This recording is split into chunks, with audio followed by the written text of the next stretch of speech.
Tango tokende Washington, tokende makambo nkita te. Batele mboka. Nalobi yango? Non, il faut pas dire ça. Nalobi tokende na malembe, tokende. Tango tokende Washington, tokende makambo mbongo. Oh. Tokende makambo nkita. Et là, il y a un cadre d'intégration économique régionale. Et il y a ça, nini. Ils ne comprennent pas ce qui se passe dans le monde. Ce n'est pas le gouvernement américain qui viendra investir ici. Cet accord est creux. Cet accord va être là. Trump doit convaincre les investisseurs américains pour qu'ils viennent. Les investisseurs, après, ils vont rater à Sokawoyate. Pour rater dans Mboka Ambiso. Bakoya na bangote. Pourquoi yakate? Bandi ala eloko wana. Ezakate. Oh. Ngai pa langa soya zakanango na betele maboko. Nga zakanango te. Regarde na pesi ndakisa suka. Regarde ce que Trump a sali na makambone en Congo. Il a pris le pétrole vénézuélien. Na zui yango. Ba bebisa biloko na biso. Abengisi. Ba pétrolier minene. Chevron, Exxon, abengisi bango. Ba ebiseni tokende Venezuela te. 1. L'investissement coûte très cher.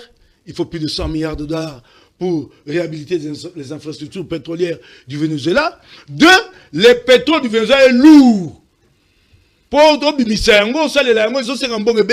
non. Très bien. Donc, vous, quand vous y allez, vous croyez que c'est le gouvernement américain qui viendra investir. Merci beaucoup. Très bien. C'est le gouvernement américain qui vient investir. On a une compréhension à Bino. Que ce sont les entreprises américaines. Et déjà, Bazaliawa. Parce que déjà, Bazaliawa. Na ba contrat na ba contact biso ezo salema déjà na république na ba fruit déjà zali ko za produit aéroport na biso et sengel ba tonga on doit investir na ba infrastructure ya minene ko permettre le loto avancer. Donc ndenge zali je veux soutenir accord au tozana ngona États-Unis parce que accord il y a RDC na États-Unis tikala ko zalaté. Je vous dis que vous avez des pays comme Corée du Sud, pays comme Japon. Et ça, là-bas, accord sécuritaire aux États-Unis. Mais même sur le plan, il y a équipement, il y a technologie. Japon, l'équipe de Moussika. Corée, l'équipe de Moussika. Mais pourquoi vous allez solliciter sécurité aux États-Unis pour et protéger Bango? Et ils payent pour ça. À peu près 3 milliards de dollars chaque année pour leur permettre. Et donc, voilà. Les Congolais, tout bazar Hollanda biso. Ezali accord, problème, il y a bande konabiso ezali. Avant problème, il y a bande konabiso ezali. Accord, ouane ezali négocié par le gouvernement. Tshisekedi. Vous savez?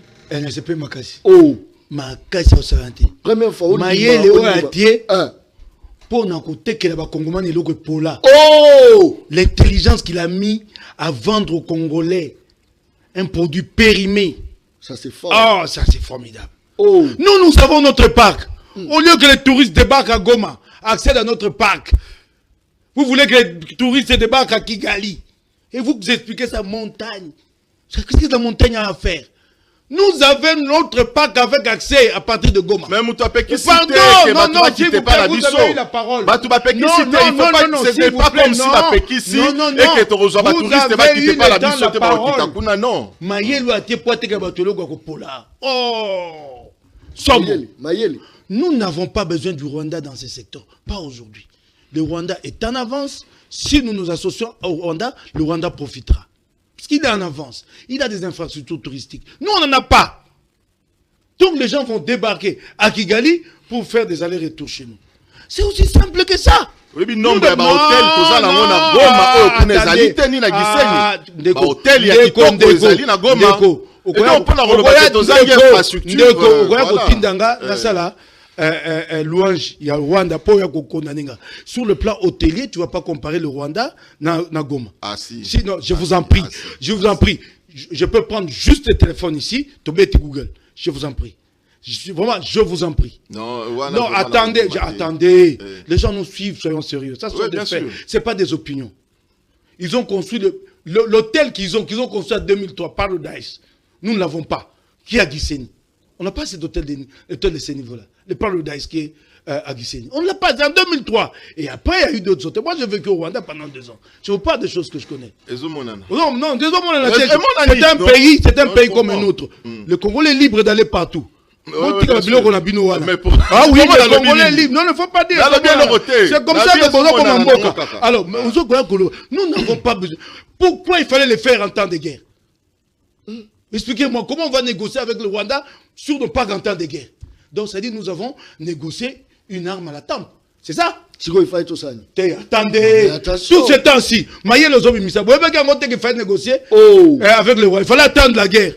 Et pendant la guerre, nous avons négocié le couteau sous la gorge. C'est ce que vous reconnaissez. John Kabamba, d'après des semaines, John Kabamba, Zate, na Tongo, na Wezengana, Leli, Misu, Akei, what? Tovandi biso na biso ndenge toyebi ndenge asaka biso poto za pone lo tambolaka puisque yene ngasali wana Joka babongisaka atuka na remercier Nzambe nanga na komona John Kabamba na kumbisi Nzambe nanga ba venga na salaki ba retraite nga na salaki pour John Kabamba Nzamba zaka lokumu na suika bepa. Merci vraiment na remercier Nzambe na komona John Kabamba mais lokola ye atuka papa mokonzi ya mboka soki toyebi monene naona bolamu na yo ezalaka na nzela ya mwana na oka John Kabamba. Merci nakomboli Nzambe kwanza malamu mpona komona John Kabamba atuka tolelaki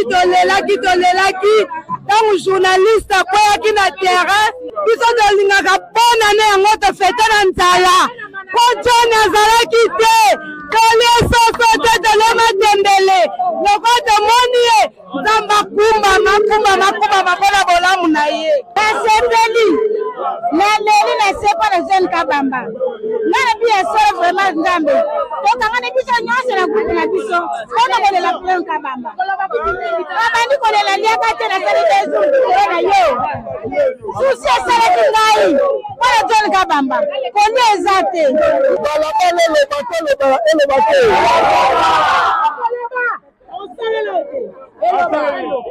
nalobi boye nasengi bamama nyonso merci pour la soutien nasengi bino merci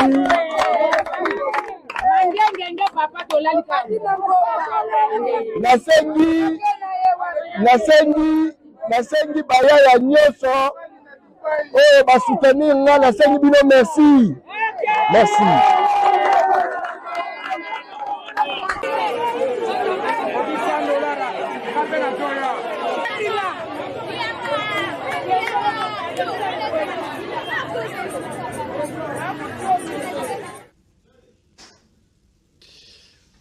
Très bien.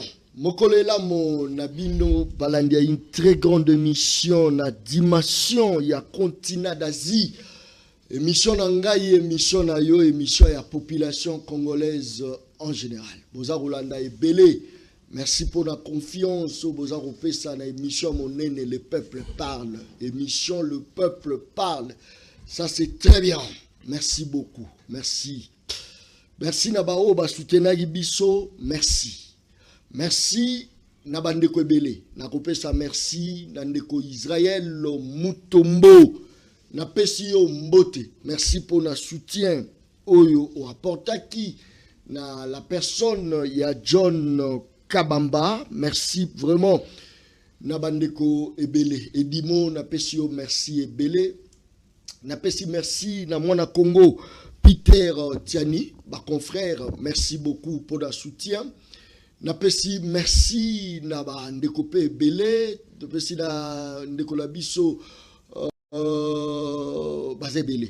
Je crois que dans rejoint vraiment temps et belé à reciter bango. Je crois que Marambo Justice va discuter rapidement moi et belé va discuter rapidement belé Peter Tiani n'a pas si merci mbote place wapi aux Rolanda Ngai. Je crois que ce ba photo za redéfilé et au ça la paix bien makasi n'a pas si na Neo page Neo Africa. Encore merci pour notre soutien. Page et soutenir moi makasi Neo Africa. Na pesi neko bandeko nyonso baza au travailler na magazine wana na pesi bino. Merci pour notre soutien au beau portaki sur ngai Israël Mutombo na répété ango sango na pesi yo mbote. Merci pour notre soutien au manifestaki bolingo makambo moi ebele manifestaki na sengi vraiment merci moi mingi pour notre soutien. Na pesi merci na Délice Sanga na pesi yo vraiment merci na monaki tweet na monaki et salinga penza bien makasi edimo Izuba Edimon na pesi yo mbote place aux Rolanda Ngai na pesi yo merci mingi Jean-Pi Ngalula merci baza ebele surtout bandeko la biso ba TikTok bandeko la biso ba page balabala etomboka ki makasi Bokechu Wayambo na pesi yo mbote place aux Rolanda Ngai merci au soutena yinga na pesi yo merci la bato ebele Kasongo Kalalo ba Mike Mkebayi ba portaki soutien na bango na ngai bato bazaki penza ebele ba Lembolo Joa Nathanaël bien que aza bakangiye mais meke ko apporter soutien na ye na pesi vraiment merci ebele Mira Dinoye, je crois qu'elle a prononcé bien Mira Dinoye, je crois qu'elle a Yolanda qui fait la page là. Azana poto alobelela ki makamolangé sala ki bien. En tout cas, to lobelango mo mingite justice totika justice ça la ramosala nango to instrumentaliser ka justice te oyabino John Kabamba azalaki na e concerné te sur le sujet mais toza ko senga bolimbisi soki ndenge to yambaki Daniel Tsafou en direct to yebagite kakatiaki na Goma. On n'était pas informé, un numéro inconnu et Koti, alors ça là qui moi bien té, alors tout Sengi Bolimbisi la bande tout et les Aki Bango, tout Sengi Bolimbisi, mais toujours rappeler toujours que la presse n'a pas d'amis, la presse n'a pas de frontières, ni surtout où il est caca, il faut tout passer vraiment bah information, mais photo et bah rappeler bah période nango, ça c'est très bien. Avant la bêta actualité politique ya Mokoloma lelo naza ko présenter binon ba invité ya émission Le Peuple Parle ya Mokoloma lelo naza ko présenter binon ba invité Mokoloma lelo balabala za roinda batu ba bengi ba message za kota baza Olanda biso na présidence de la République merci beaucoup na primature baza Olanda biso balandi biso na Changu na Jili, merci beaucoup. Nangalie Mabaza Rolanda Bisso. Tous en direct de la page Facebook Le Peuple Parle TV officiel. Tous en direct de YouTube. Au moins que Baïbisanga les contraires. Soreza les contraires. Boussalinga Sin. Je crois que réalisateur Jean-Cy Louboya. Est-ce que d'accord si tous en direct? Tous en direct? Tous en direct. Donc, bah, échoué. Tous en direct sur Bazo Bongisa pour Bajoango. Donc, tout ce qui est moyen, tout moyen, pour baser en direct, pour la poto, baser les missions makasi, mais va faillir. Je crois que Chine Zawana, Christopher, tu as la capacité à rejoindre en direct na YouTube et puis na page la biso tu as la capacité, son capacité zabosa la racine le plus vite que possible. Parce que il ça la bienté soba la poto balandi biso en direct. Ça c'est très bien. Merci beaucoup. Tozana honorable Mike Mukebayi na Katia Plateau il y a émission Le Peuple Parle. Tozali na Mike Mukebayi azali coordonnateur. Il y a ville province de Kinshasa, il y a parti politique cher. Il y a Moïse Katumbi Chapwe ensemble pour la nation. Pour la République plutôt. Tozanae Awa, honorable Mbotena. Mbote mingi ndeko John Kabamba. Bonne santé. Nkolo akubatela topesa ye matondo pe lokumu mingi lokola toye komona yo lelo tenzoto ya kolongono bato babangaki mingi na oyelaki yo. Topesa kolo matondo mingi. Merci beaucoup. Azaye Mokote, Azana honorable Kasongo Kalalo Kas, président, il y a parti politique AMCA. Voilà, je crois qu'elle a prononcé un mot bien, ils ont la union sacrée de la nation. Honorable, Botena. Mbote mingi ndeko mwana Congo. To sepeli ndengo ya mibiso et surtout que tout le monde est en bonne santé. Bato belé ba s'inquiéta ki ndenge moko lobby mais les loyo à nos ongeli télévision et donc ba monique tout monique santé ça bien tout monde penzo en forme et donc to sepeli mingi na PCP mbote na ba téléspectateurs na yo on a causé la émission na yo oyo et manqué bango depuis kala na PCP bango mbote en souhaité bangwete barola bavanda kimia balanda masolo roleka kitoko a mingi. Merci beaucoup. Je crois que l'actualité politique, trop bossé, bien que Mokonja Mboka, Zosala, inauguration, na Kadanga, Boumoni Université, Banzela, Oeza Kosala Makuna. Je crois que ce vidéo peut aller, ça suit Ali, et Kosala peut bien Makasi Mingi Koleka. Comme on a toujours l'habitude de dire, émission Les Peuples Parlent, les John Kabambaza, ni il y a opposition, ni à Union Sacrée, ni à gauche, ni à droite. En tout cas, John Kabamba reste le journaliste. Il y a balabala. C'est les lignes qui ont fait sa information. Il y a vrai. C'est les lignes qui ont fait corruption. Corruption, il y a des tout le monde, il y a des nenge toza hôtel mais la bateau bazo yiba mosolo ya mboka nenge mo pe to hôtel mais la bao baza ko boma bande ko la biso rebelle biso to koza na confiance na rebelle te s'il vous plaît ko boma ba congolais te na boy ko boma te mototo za rebelle a reçoit soutien à John Kabambati na lobby rebelle na répéter lisusu. Soko boma ngai na yo toza kuna te. Ça c'est très bien. Actualité politique. Quel est le bilan? Il y a gouvernement. Bilan, il y a gouvernement. Toujours ça paiement évaluation. J'ai dit Tsuminoa. Toujours ça l'évaluation. Il y a Nyon sur mon tarope qui s'azate. Bilan, tokobeta bilan mokolo malelo.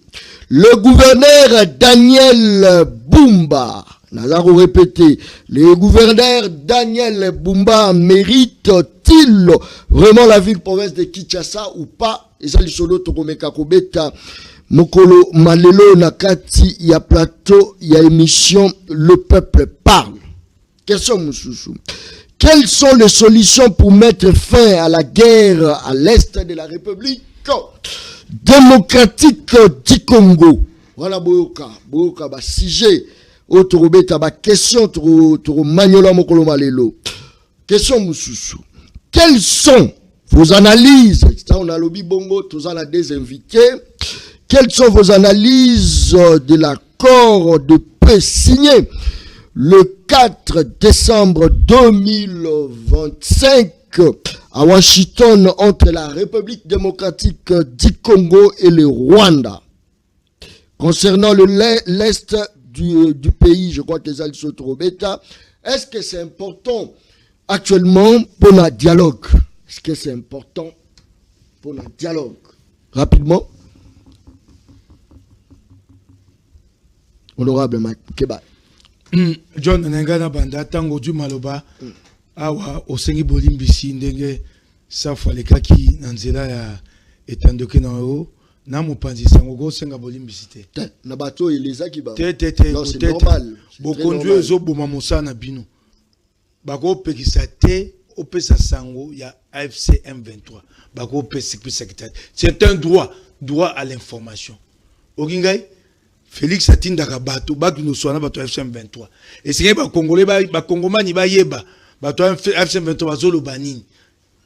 Et comme le roi Liboke ya tinda bato ko so bango kasi ba kongomani ba ko za na ndingisa te ya ko yeba eloko nini nanga zo kanisa mobeko lobi bongo te c'est un droit okinga inde ko est-ce que wana eza ko encourager na lobi na yo boye mo pandi sango akenda ta te pa satana pesi sango ya makambo satana osala okinga c'est mon salo totangi na kelasi yangwana c'est un droit na makambo tali sango okokiko kotia mondelo kaka na nzela o mobeko lobi.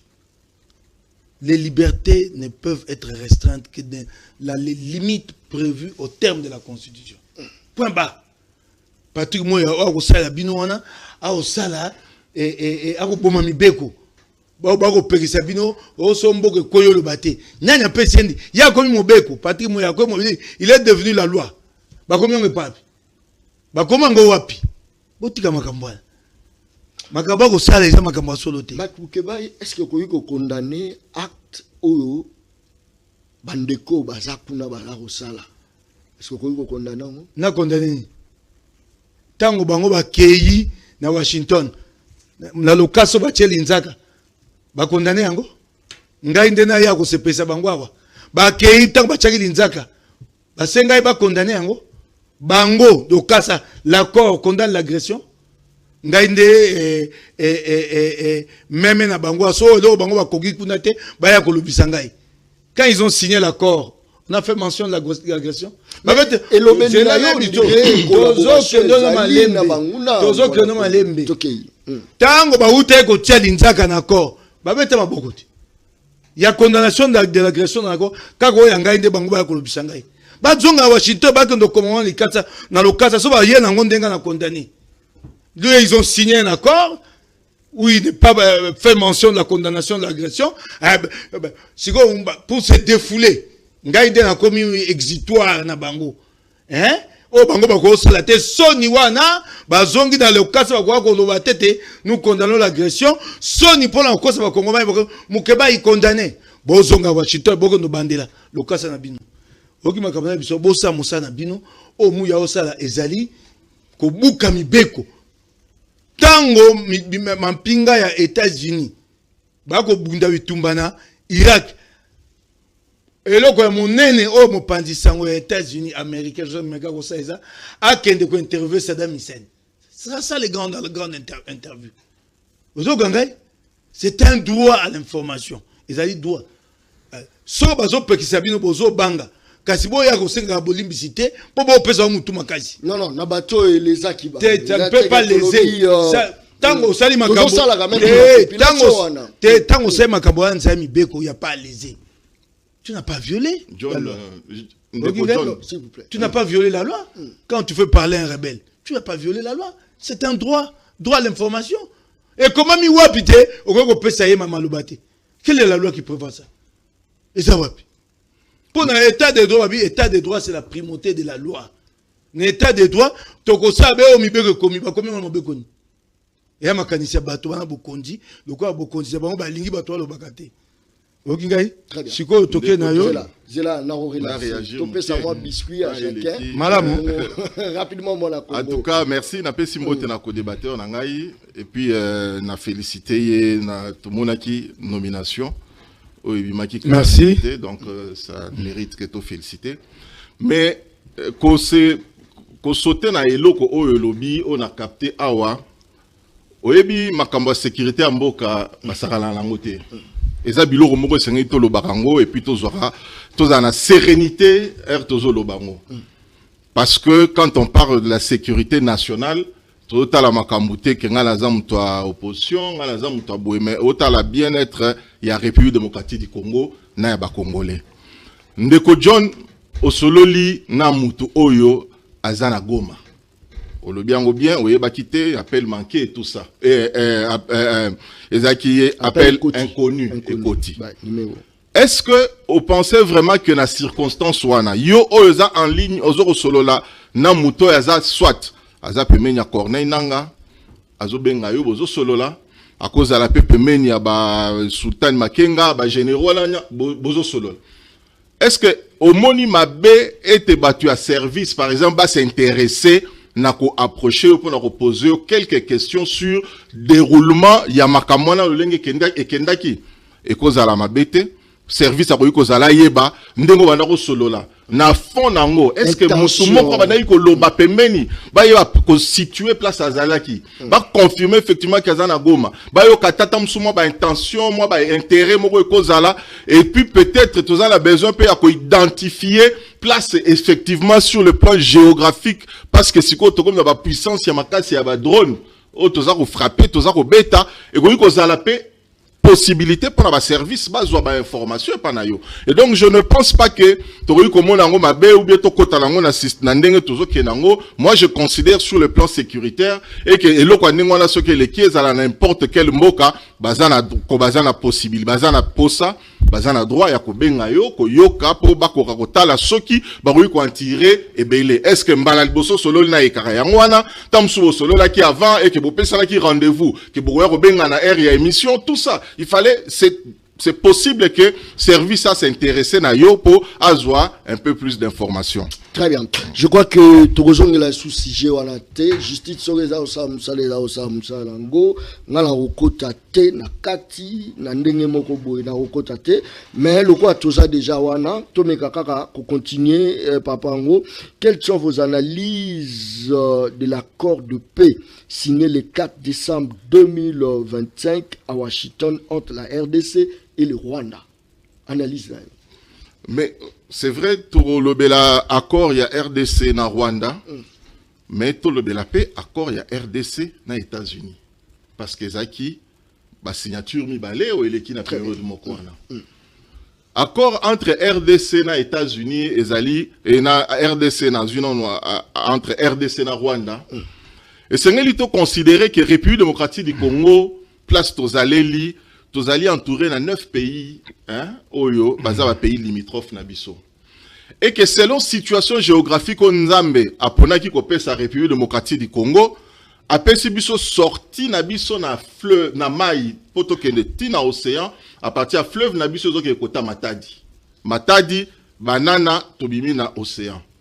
Mais na ngambu mususu kuna, Nzambe a décidé qui était, tozala na Uganda, tozala na Zambie, tozala na Rwanda, tozala na Tanzanie, ozomon. Ba pays wana ti, tozala ba Angola. Mais biso topesi face na maïté. Je considère que ba accord au biso tozali ko signé na Rwanda, notamment ba accord to sala qui en termes économiques. Ezali déjà ba accord ebele o ezali ko exister na sens wana avec d'autres pays.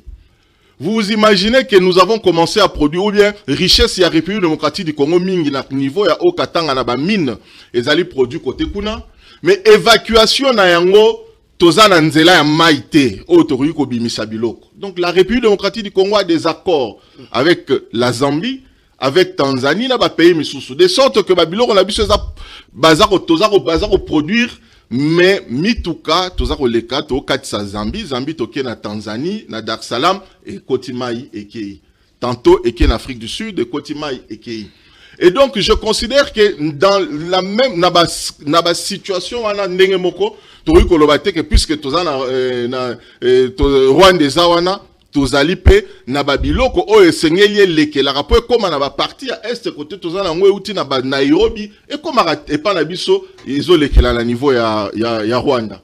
Et donc ce qui esengeli que to signé ba accord lolenge to sengeli na considérant OK eza ba accord moko ezali important pour ekoka komema biso na kati ya cadre ya collaboration malamu parce que tozala toujours na bango ba voisins. Aujourd'hui ceux qui bazali ko menacer to bazako attaquer biso ezali eza situation moko dans mon langue eza situation moko temporaire oyo ekoleka parce que ça n'avait toujours pas commencé. Parce que bazako attaquer biso c'est parce que tu es faible, c'est parce que tu as la politique ya reprotéger ba frontière na biso te tu es nini. C'est là où il y a un problème. Non, il faut que ça la clair. Là, au fait nous sommes un grand pays. Mais tous en armée moko et en hauteur il y a pays na biso anate. Je ne parle pas il y a situation actuelle, ça c'est depuis des années. Ozomona ke ba combat oyo depuis Mobutu a été chassé par ba troupe o ba utaki na mboka wana. Donc le lot na ba ex-phase on suppose que non bon bazaki ba tout monde makasi parce que à un moment donné, biso peut imposer qui va payer na ba niveau ana nyoso tout. Donc il faut considérer agression tout ça au subir nango avec le fait que depuis FDL et bandaki tozali na situation moko ezali ko ya et ezali ko salema et ezali ko anéantir armée na biso depuis to bandaki de sorte que tozala na armée moko efficacité. Preuve ezakutu ya rokene musikate na kati ya ba biloko wana to saki ba mixage to sali ba brassage to zui ba paya o ba koti na kati ya armée na biso donc ça va ko travailler pour na biso mais va travailler au fait pour na biso te mais va travailler pour na ba étranger to apena ba misusu ba congolais o ba sala bango lavage d'esprit aza congolais na nzoto congolais na bomoto mais na makanisi pe na molimo azana déjà très mutangambo pour preuve tozana ba généraux ya minene o lelo ko se avéré ko zala batu bazali ko trahir mboka et ba trahir mboka kaka lelo alors que batu kuta bango donc en fait to bazala déjà ba généraux avant président de la République par exemple Tshisekedi Azal. Ils ont été pendant tant mobima bazaki na kati armée na biso donc bazu tant na bango ya ko sala en sorte que va neutraliser topé va diminuer l'armée nabiso. Et là c'est là où le président de la République c'est quoi c'est topé ça est quand même longonia azali ko bunda pour la kotonga armée kotonga construire l'armée et yango toza ko mona ke ezali ko salema. Il faut dire la réalité c'est que même les lots mais c'est oui. Combien de temps pour si ça ko bunda pour quoi banda bunda pour na ko sauver parti sous occupation. Non, voilà opesi mutuna na ndenge msusu par rapport ya lisolo ndenge tozokene. Kobunda na zolo c'est-à-dire que toza en plein kobunda. Surtout bana kobunda tende héros baza déjà peut-être na Kinshasa. C'est parce que tozo bunda yango bazo ko avancer té. Malgré ba trahison toza nango, malgré traîtrise, malgré du fait qu'on pouvait pas compter sur bateau toza ki na bango parce que preuve yango ezali to moni bazali tellement ébélé oh lelo baza quand même hein, interpellé à niveau de justice, ça doit s'intéresser sur Bango. C'est-à-dire que tout ça qui dans la situation, il y a des avantages à Rosaralaté. Le fait que tu découvrir Bango, babimi la polé, babimi la poissato, tu Bango pemeni batosika, bakomi ko sala, je trouve que tu es beaucoup plus efficace dans le terrain et d'ailleurs, ils ont a déjà Mikolo. Est-ce que vous citez là 3 actions déjà posées depuis Boye aux Arolaxa vraiment que RDC Tokoyika que Kimia Koiko Kota peut-être dans peu de temps. 3 actions. Simple. Ok. To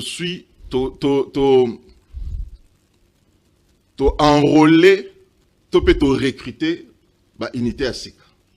To renouveler commandement et organisation militaire, to renforcer équipement militaire na nouvelle technologie au kalatozaki na ngote mais c'est quoi to comme une nouvelle technologie ça allait permettre biso to bunda et puis to renforcer motivation ya ba soda na biso au bazan na terrain et ça c'est vraiment les ingrédients et zo la biso que tozo ke ne poto longa. Très bien. Marc Mikebaye, le président se bat nuit et jour azarola la té voilà kaskasongo kalalo alobi avec détermination. Mokonzala revoyager, corps est belé, mais quand même, ça là non analyse d'un succès par rapport à l'accord de paix signé le 4 décembre 2025, mais petit à petit, ça robot accord wana oyo fechi sekedi bakoti ya linzaka na Paul Kagame za sikate et accord bataka linzaka ti na sanza so ya motoba au mois de juin. C'est le même accord. Et là ce qui a été tout na accord oyo ya juin. Et là le sikate. Et il y a un entérinement de 2 chefs d'État. Accord, on va faire l'inzaka tout bas, et aller à Kormabe. Totalisa. Baba na bisote, baini, balingi telelo yango ba ko saela mote. Telelo ya kamatata. Pour na to baga accord wana mabe. Accord wana epesi RDC Mosala ya okende kokanga. Ba FDL. Accord wana ba commune kati lever des mesures défensives. Na habité soko bango ba lobi ba yebi peut-être malamu li français ko le kabiso. Na habité so lever des mesures défensives ngo bani. Est-ce que c'est ngai ba zwa eloko ba bengi retrait des troupes rwandaises. Yango so ba yeba Mukebai dénoncer. Et c'est ngai ba comme un retrait des troupes ba koka yango te. Siko nde to so no bo elelo oyo. Ba FDL ba lobi. Nord Kivu na Sud Kivu. Tant que qui RDC Mosala Yako traquer et neutraliser le FDLR. Ou en Nord Kivu na Sud Kivu na Maboko, il y a FARDC. Pour ba pesa ki biso yango na nzela ya ko wana te, ba pesa ki biso Mosala na nzela mokando benga Konops. O to tchaka linzaka na décembre na Angola 2024. Ozo kangai siko yeba na kate to ko banda na neutralisation. Toganda moto abando kende moto liboso e banarate e koma ko bendana oh simbe paibwe oh bende paibwe au moins mikolo bango bazo sepela le Rwanda a reconnu que il est mais ce qui est dit dans l'accord bozo mikosa na ba lukulu comme pesa ba sengwa lukuta l'accord dit que ba sengeli bon neutraliser ba FDL bon dimite ba FDL ba na Congo baza mi balé ba misato au moins il ba kwa liboso lelo likambo wana poto sa yango komi pasi. Et là, comme souvent, na korote la kate bateka mboka. Tango tokende Washington tokende makambo ankita te. Bateka mboka. nalobi yango il faut pas dire ça. nalobi tokei na malembe tokei tango tokendeki Washington tokendeki makambo mbongo tokendeki makambo nkita eloko bayeko benga cadre d'intégration économique régionale eye kosala nini yebisani ngai ekomi yo te tosala makambo na Rwanda tosala mabanga na biso ya talo tosala boni bokoya kosenga biso biloko eza ya biso bato tokoyeba soko tokosala mosala na Rwanda to te. Nous n'étions pas partis à Washington pour négocier des questions économiques. Félix Tshisekedi Mouanadzouaki, Bilo Konamsa Mimi, il y a bien payé ça américain, n'a dit minerai contre sécurité. Au Balinga Basala. Ba américain, ba baloli ango, ba fongoli cadre d'intégration économique régionale. Toké n'a pas ça on sa cadre d'intégration économique régionale. Ndaki sa moko. Balobi to sa Mosana Rwanda na parc. Na kopesa on sa toi na parc wa biso bengi parc Virunga. Tozana kuna na mikomboso oba bengi gorille de montagne ele muka eluka makana mokili mo bimba park ya Virunga bandi na Congo e katisi mondela mboka e keite na Rwanda benga ngo parc de volcan siko bazo ba biso na Rwanda to banda ko sa mosala ya tourisme ya parc Rwanda lelo oyo baza très développé na tourisme mobu moleki. Le Rwanda a reçu 1 300 000 visiteurs. Le Congo, 0. Nous ne sommes pas organisés en matière de tourisme. Pour la Nini? Tous organisés. Au gros, tout naïe. Le cas, c'est un moquet. Comment les sites touristiques de Kinshasa, je ne dis pas du Congo, avant dans la Kinshasa, ça n'existe pas. Il n'y a pas d'organisation. Tourisme, c'est mon payaye, Akiti, Mitukeyali, Bagid Bayali. Circuit touristique il n'y a pas la question. C'est l'eau accord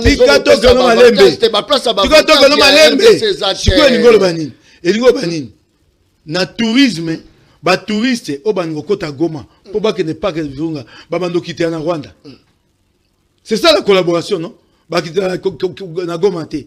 Ba quitter na Rwanda et bongo ba ye na Goma.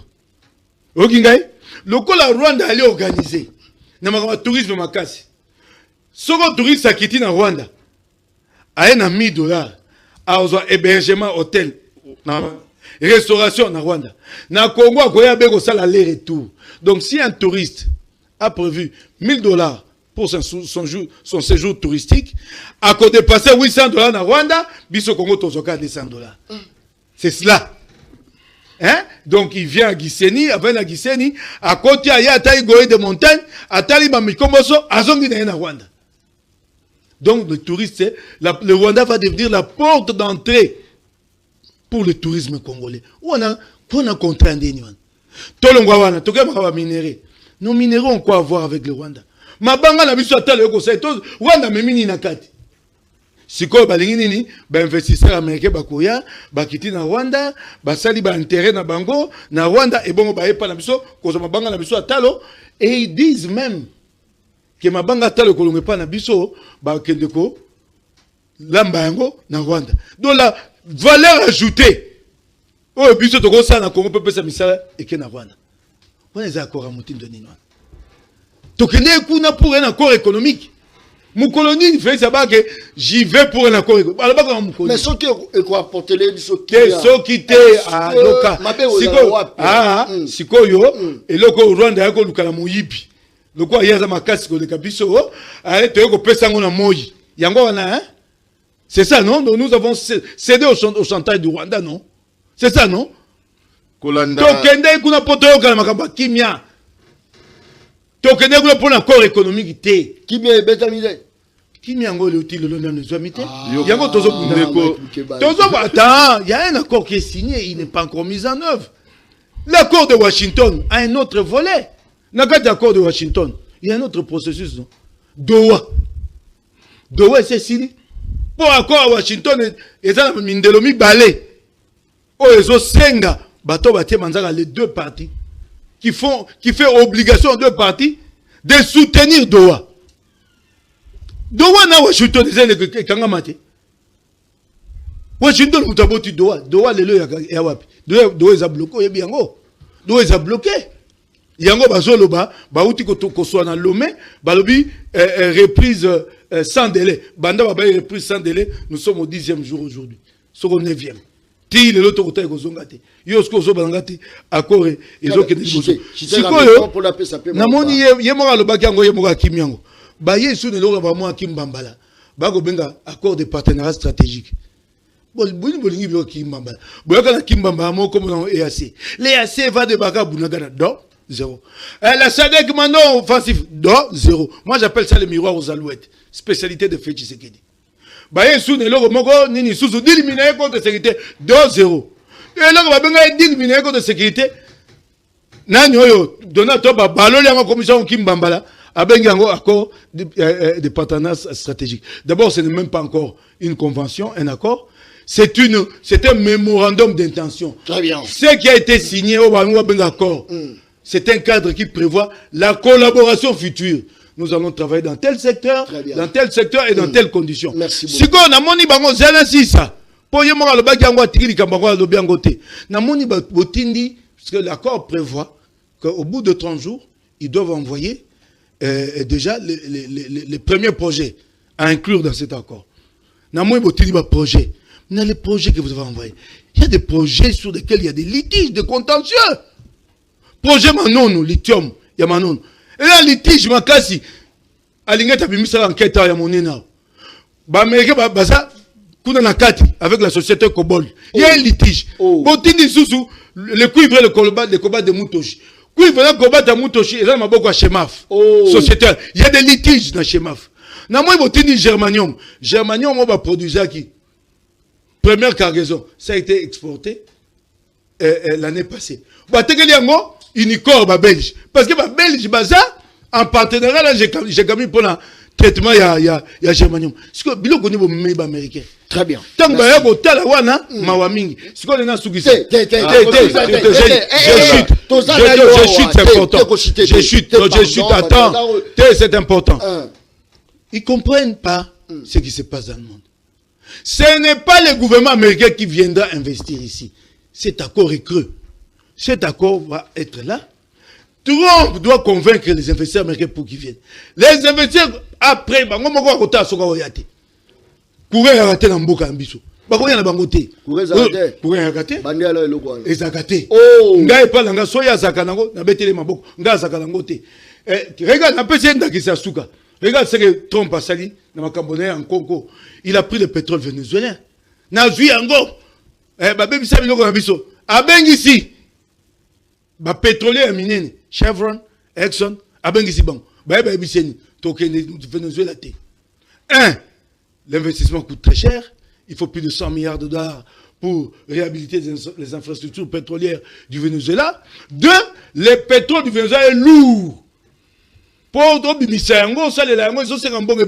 non. Très bien. Donc, vous, quand vous y allez, vous croyez que c'est le gouvernement américain qui viendra investir. Merci beaucoup. Très bien. Ce sont les investisseurs et dans les conditions actuelles, vous ne pouvez pas les attirer. Très bien. Voilà. Merci beaucoup. Merci beaucoup d'ACPL. Zela. Tikara a rebondi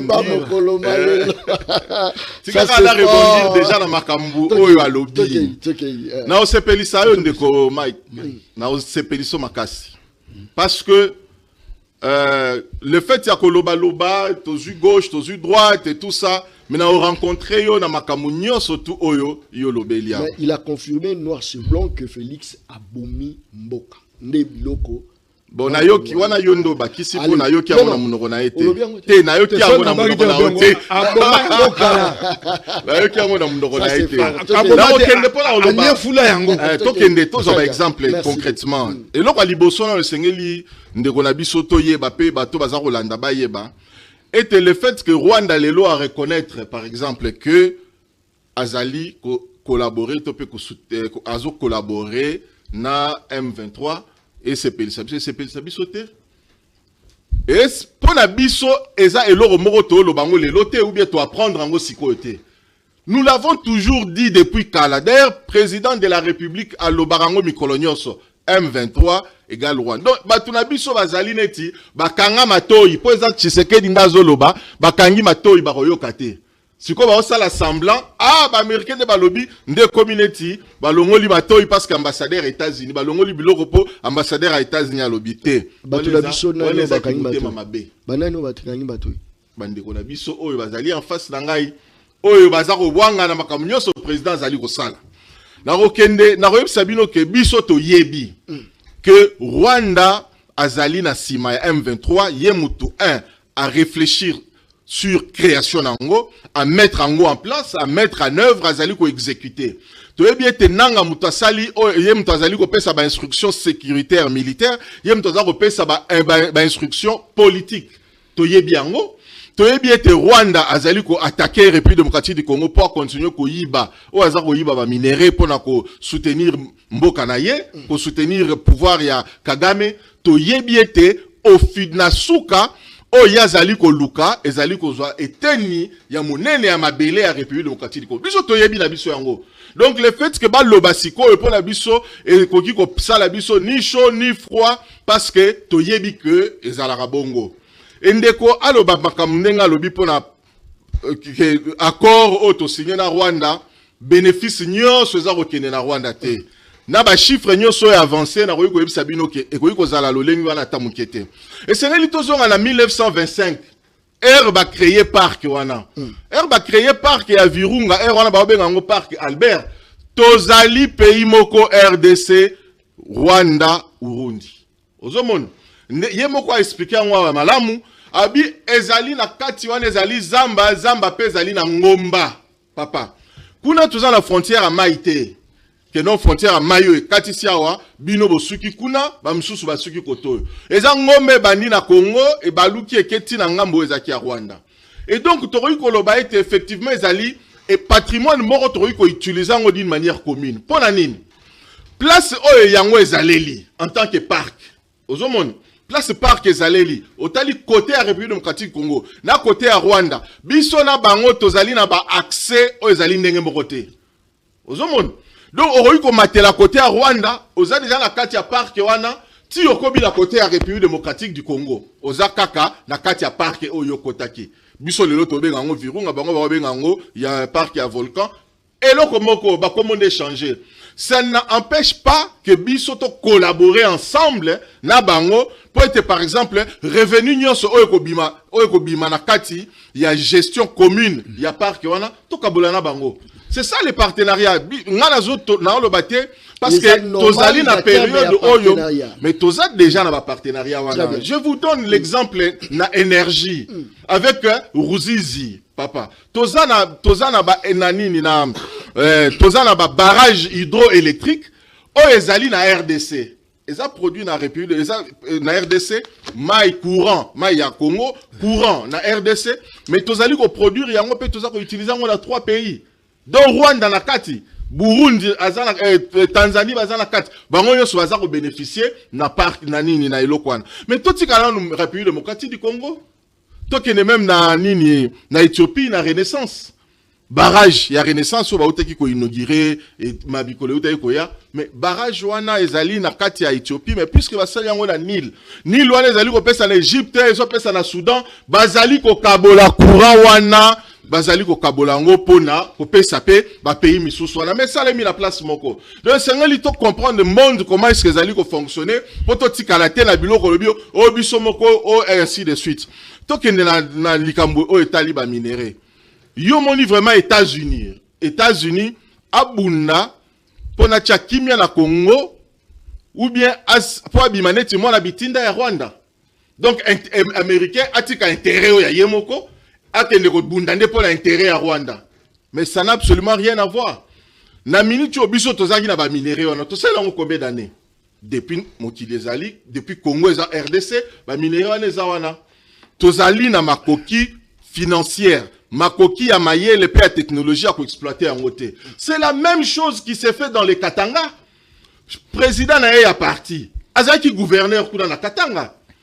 Est-ce que yé a lobby aza homme d'affaires bon mona qui place à lobby comme nganaza awa et que je suis plus nationaliste que tout le monde pour exploiter minerais na biso to sala ngo de sorte que to produire ba câble à courant ba nini tout ça et que to que de côté kana poto. Non. Qu'est-ce que basalaki?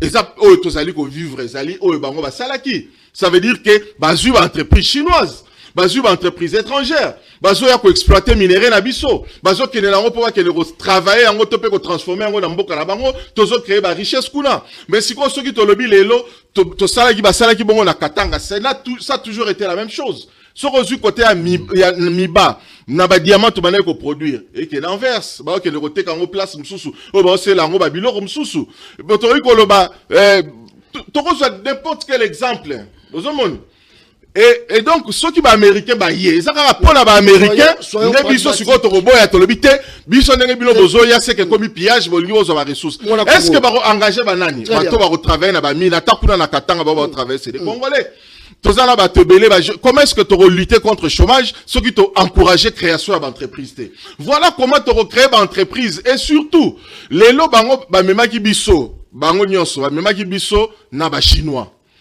même qui biso na ba chinois bazali habitué na ba corruption na ba mode moko boye ya fonctionner mais ba américain baza na mode na bango ya fonctionner sans corruption ya fonctionner avec éthique déontologie ba yebi ko salela ngo donc ceux qui ba yebongo tozali sûr que non seulement ba rezo ba minerai to exploiter na bango ezate keza ya bango eza biloko ya République démocratique du Congo comme ça se fait dans les Katanga ba ko exploiter na si distant de Coton voilà ba ko exploiter yango et de l'autre côté États-Unis ba repesa biso pe ba infrastructure de base o biso to zangi o ko permettre la population na biso ba komanango est-ce que ebi ke bitumba ya est kuna ezali en un moment dans la difficulté Rwanda perception omoni na ba bitumba est kuna difficulté to na ngo pe ezali enclavement ya ba zone niveau ya enclavement ya ba zone baza na kati ya bazamba bazo se constituer facilement dans ba groupe armé ate intervention ya gouvernement nge koma eza na ba obstacle naturel ezali ko pekisa ete to ko rekoba place ba groupe armé ezali mais oyo sikoso to zuba eza ko zanga ba infrastructure mais ba américain ba ko ya na ba entreprise wana biso to tikala jamais ko loba que c'est le gouvernement américain qui vient investir wana ezaki compréhension na bino biso to yebi que ce sont les entreprises américaines et déjà bazali awa parce que déjà baza awa na ba contrat na ba contact biso ezo salema déjà na République na ba fruit déjà zali ko za la produit aéroport na biso et sengel ba tonga ngo do ba investir na ba infrastructure ya minene o ko permettre de l'auto avancer donc ndenge zali je veux soutenir accord o tozana ngo na États-Unis parce que accord o ya RDC na États-Unis tikala ko zalaté je vous dis que vous avez des pays comme Corée du Sud pays comme Japon. Et ça là-bas, accord sécuritaire aux États-Unis. Mais même sur le plan, il y a équipement, il y a technologie, Japon a l'équipe sur Moussika. Corée a l'équipe sur Moussika. Mais pourquoi vous allez solliciter sécurité aux États-Unis pour là et protéger Bango? Et ils payent pour ça. À peu près 3 milliards de dollars chaque année pour leur permettre. Et donc voilà. Ezali accord, problème, il y a bande konabiso ezali.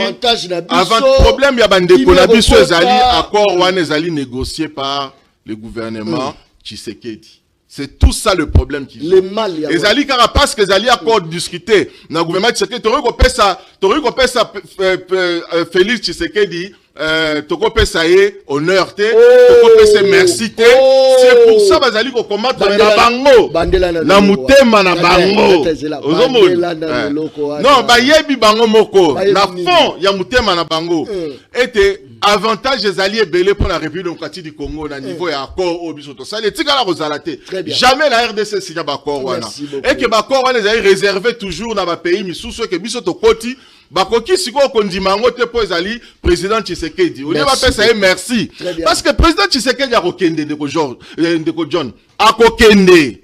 Mais bino tam susu nzamba kosunga na ba 2050 2060 mutu ensemble ceux qui peuvent continuer à konzamboka o mais pour bénéficier on a déjà ba accord wana ba entreprise za créer pour en a moins de problèmes donc c'est là ce pays là et que toi encourager et pour okenda d'après le président Félix a représenté nini d'après yo na speni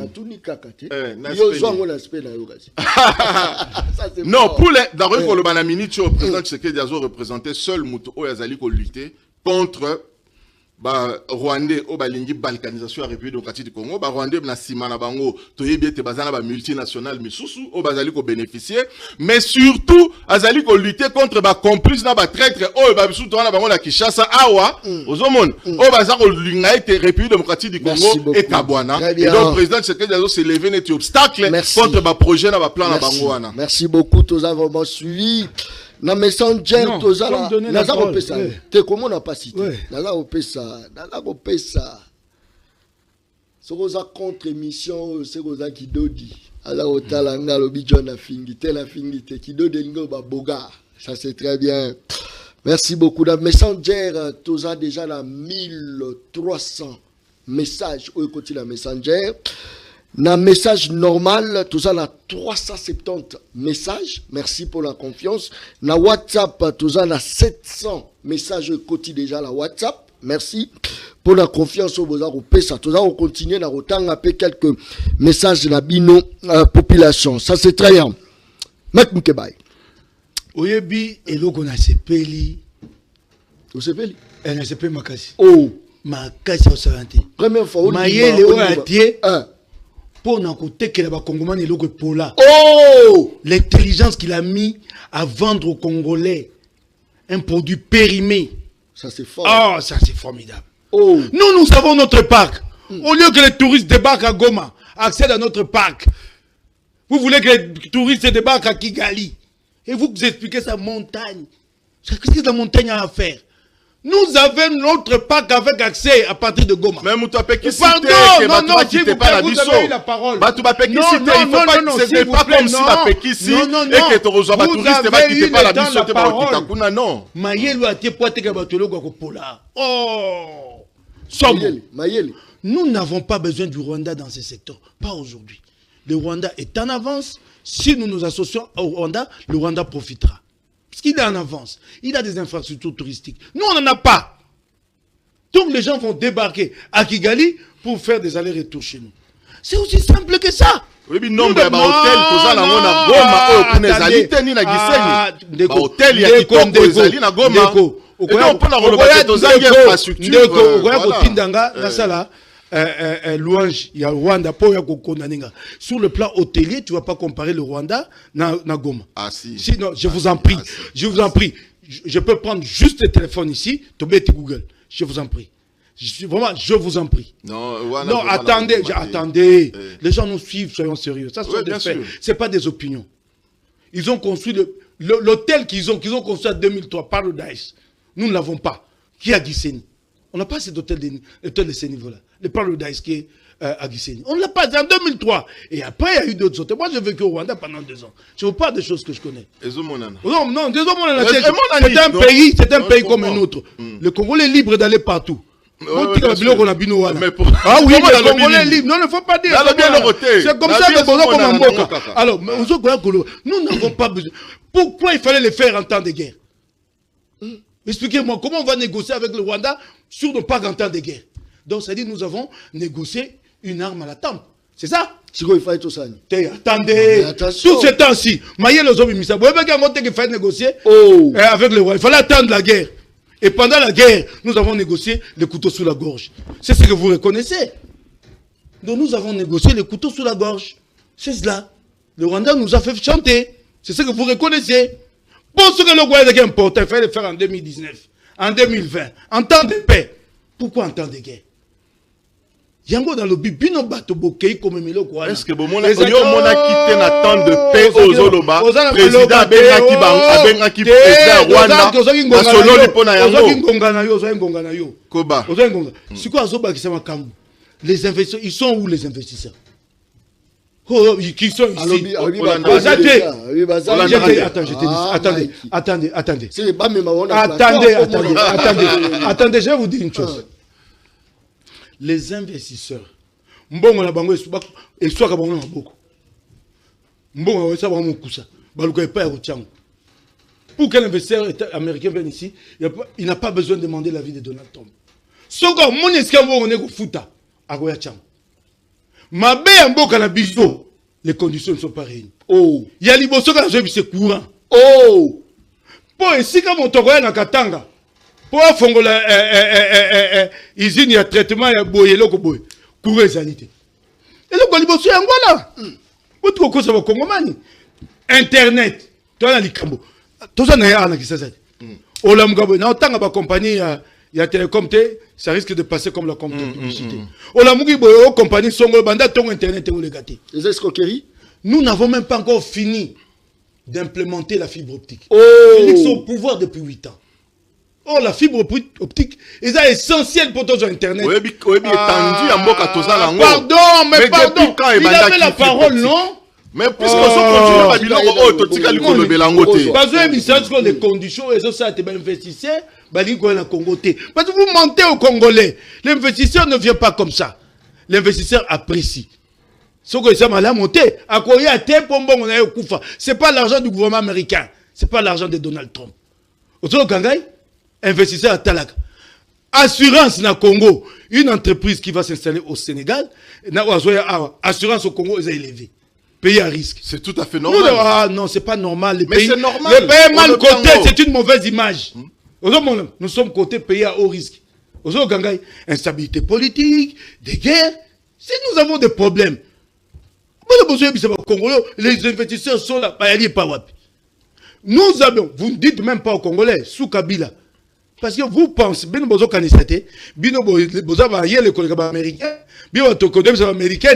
vos intérêts stratégiques sont au Congo. Les Américains réfléchissent sur 30 ans. Il y avait une grande firme américaine ici qui est partie, Freeport. Chinois, en 2017. Donc vous croyez que c'est vous qui allez dire aux Américains, vos intérêts stratégiques sont au Congo. Ce n'est pas vous. Ils anticipent. L'ambassadrice soit autokenda, c'est binango. En 2024.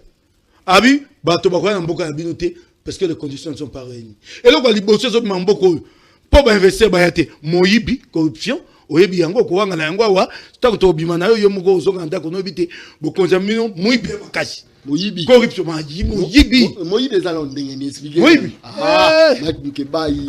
Moyibi. Yo monté gamoso e wuté ma bafundi Congo 4 milliards de dollars. Oh.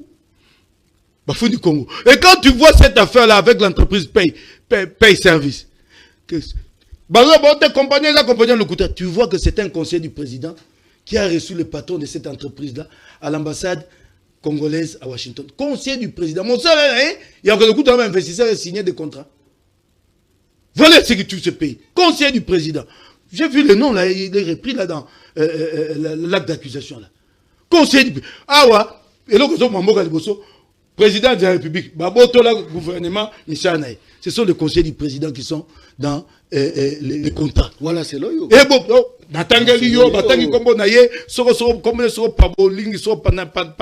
qui reçoit le patron de paye service. Et donc, les conditions ne sont pas réunies. La corruption. Et donc, il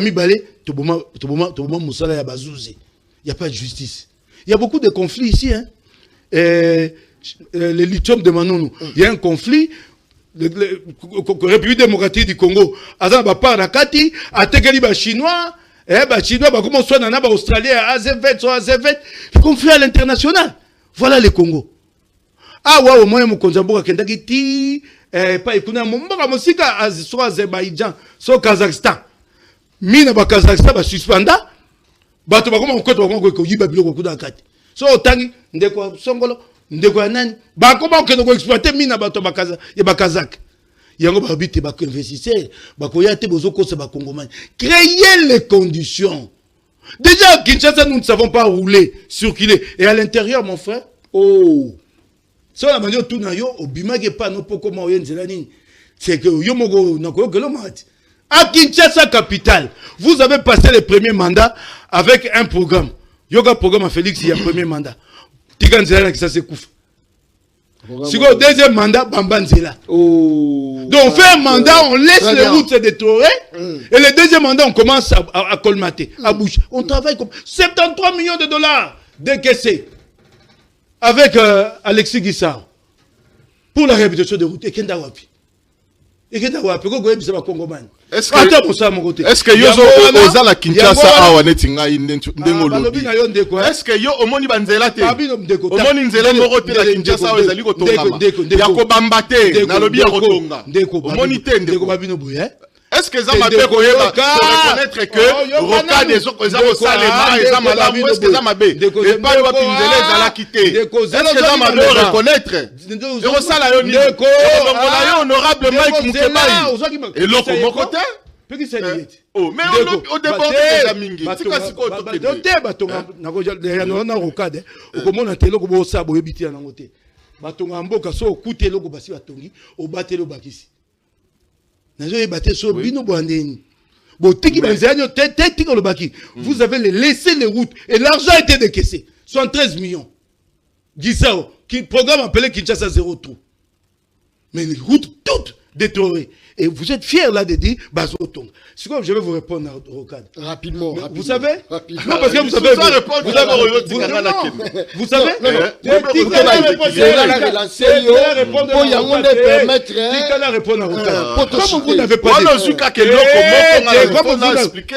Comme vous n'avez pas de vision, vous avez révisité les contrats chinois. Mais il fallait redimensionner aussi les projets dans les contrats chinois. Vous n'avez révisité que le côté finance. Le projet, bon, redimensionné. Ah oui. Rokad. Le projet a été redimensionné. Avec révision à la hausse, il y a participation à la République démocratique du Congo. Rokad pour impressionner les Congolais. Le nom courant, c'est un périphérique. C'est aussi des rocades. Mais comme on a un périphérique. En principe, périphérique des autoroutes. Parce que c'est une voie express. Très bien. On roule à 100 km/h.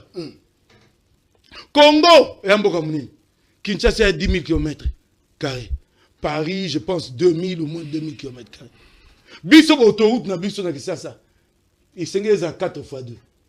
Belgique a autoroute à Mickey a 3 x 2. Biso Togo quand même. Togo a même pas 6 x 2, 8 x 2. Donc on a Chine.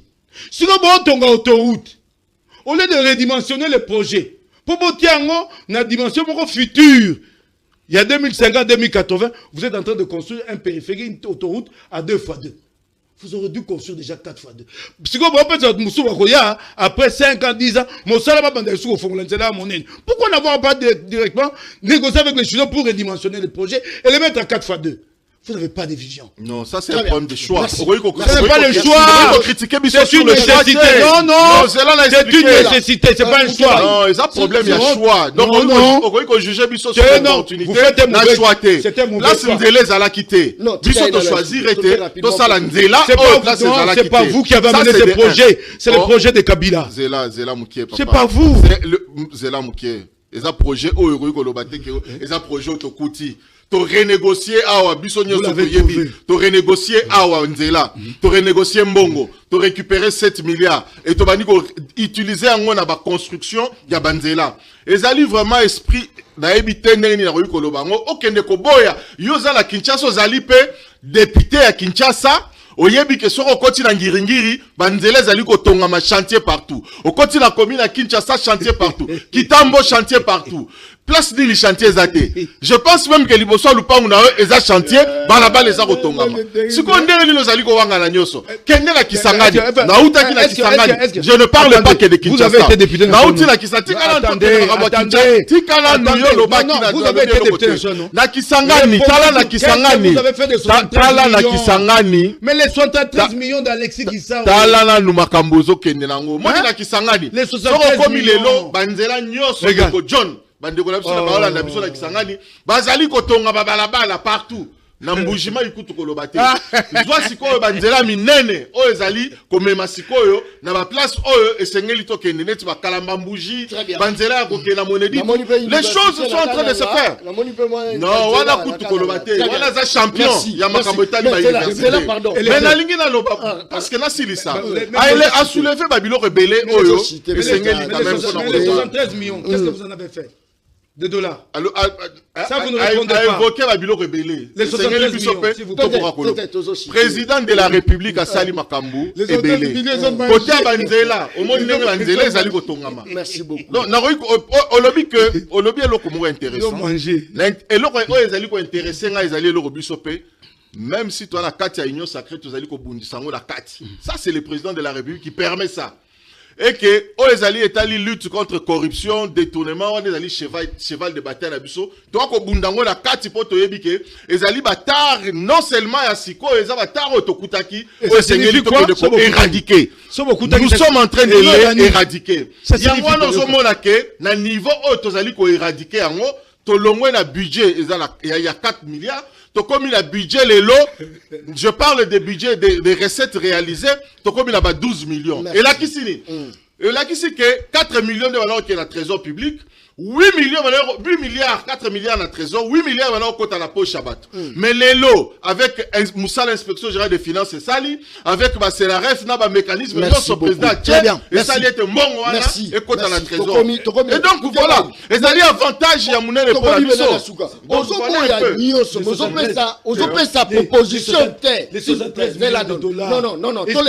Expliquez aux Congolais. S'il vous plaît, c'est là. Les 73 millions de dollars. C'est là. Ah, de quoi nous colobate? Aujourd'hui, dans le dossier, on a maîtrisé. 73 millions, on a maîtrisé. Mais